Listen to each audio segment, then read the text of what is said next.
Hello guys, welcome to Tech Tricks tutorial. In today's video, I will show you how to join meeting on Google Meet through link. So let's get started.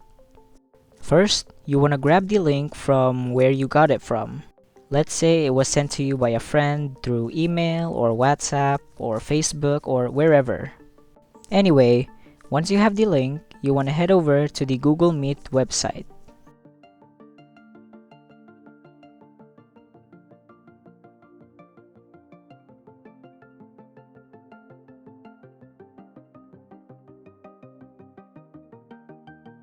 From here, you're just going to paste the link right here where it says enter a code or link. Then hit join.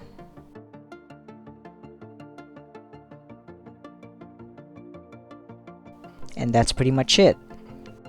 Alternatively, you can just simply paste the link on the search bar of your browser and hit enter. You'll be redirected to the Google Meet call right away. Or you can just simply click on the link wherever you got it from. That's pretty much it. Thank you for watching this video. If you found this video helpful, please consider dropping a like and subscribing to the channel.